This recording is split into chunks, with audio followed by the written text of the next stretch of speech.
Hello and welcome to the Knowledge Source. So in this session, we are going to discuss about the vehicle scrappage policy, which was announced in the budget 2021-22. So in this session, we'll discuss about what is vehicle scrappage policy and how it can have impact in India, especially considering the fact that in top 10 most polluted cities, 4 to 5 cities is from India especially. So we'll discuss about what kind of impact it can create in India. So we'll discuss everything, but before starting this session, I would like to say you can join through our Telegram channel and the Facebook channel, whose link is being given in the description.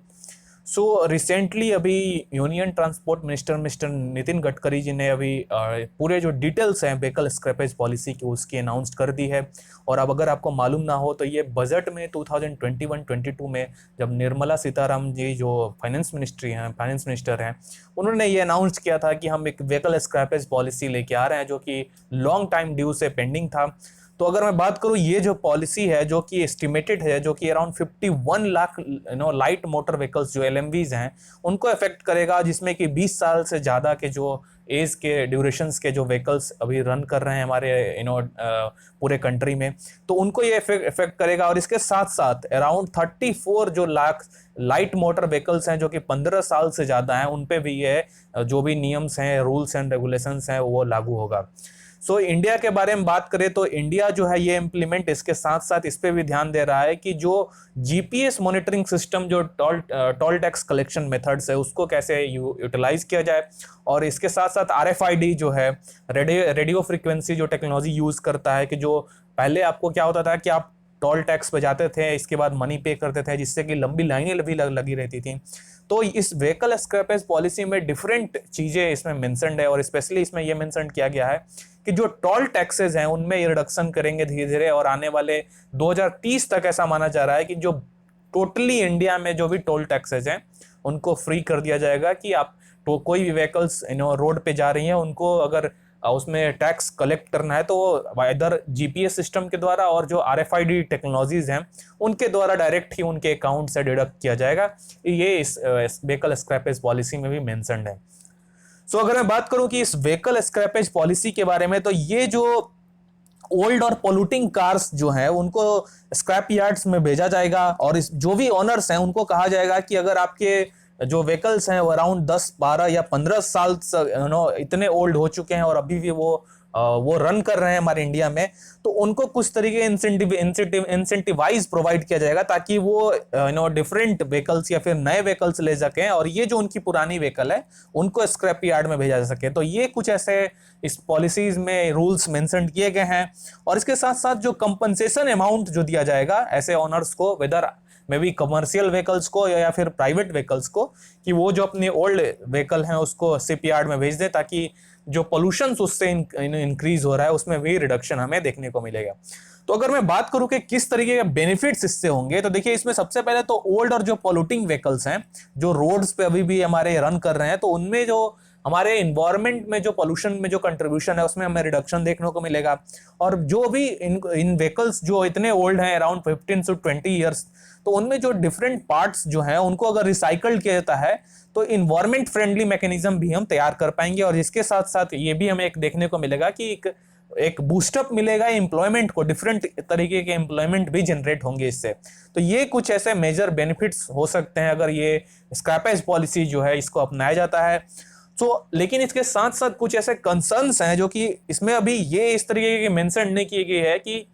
कितने amount में compensation provide किया जाएगा, कौन कौन से ऐसे vehicles होंगे। Vehicles में भी क्राइटेरियाज होनी चाहिए, जहां पे कुछ व्हीकल्स जो इवन 15 ईयर्स तक हैं वो बिल्कुल ही उनकी रिफाइनमेंट इंजन होती है, तो क्या वो भी वहां पे एप्लीकेबल होगा कि सिर्फ ऑन पेपर ये देखा जाएगा कि 15 ईयर्स हो चुके हैं तो इसको स्क्रैपेज पॉलिसी में इसको इंट्रोड्यूस करने की जरूरत है। तो ये कुछ एप्रीहेंशंस भी हैं जो कि अभी इस पे कुछ ऐसे लूपहोल्स हमें नजर आ रहे हैं। सो अगर मैं बात करूं इस व्हीकल स्क्रैपेज पॉलिसी के कौन कौन से ऐसे की कंपोनेंट्स इसमें मेंशन किए गए हैं, तो सबसे पहले तो एक फिटनेस टेस्ट की क्राइटेरिया इसमें इंट्रोड्यूस की गई है, जिसमें यह बताया गया है कि जो भी ओल्ड व्हीकल्स हैं जो कि सबसे पहले उनको री रजिस्ट्रेशन करने के लिए अराउंड अगर 10 से 12 या 15 साल तक चलने के बाद उनको जब री रजिस्ट्रेशन करवाना पड़ता है तो उसमें एक फिटनेस टेस्ट पास करना पड़ेगा, और इसके बाद भी उसकी पूरी तरीके से असेसमेंट के बाद ही ये इसमें डिसीजन लिया जाएगा कि क्या उसको री रजिस्ट्रेशन दिया जाए या नहीं दिया जाए। और इसमें जो अगर बात करूं मैं कि जो गवर्नमेंट कमर्शियल व्हीकल्स हैं जो कि 15 साल से ज्यादा हैं और प्राइवेट ओनर व्हीकल्स जो हैं 20 साल से ज्यादा हैं, तो उनको ये स्क्रैपेज पॉलिसी में उनको मैंडेटरी उनको भेजनी जरूरी होगी।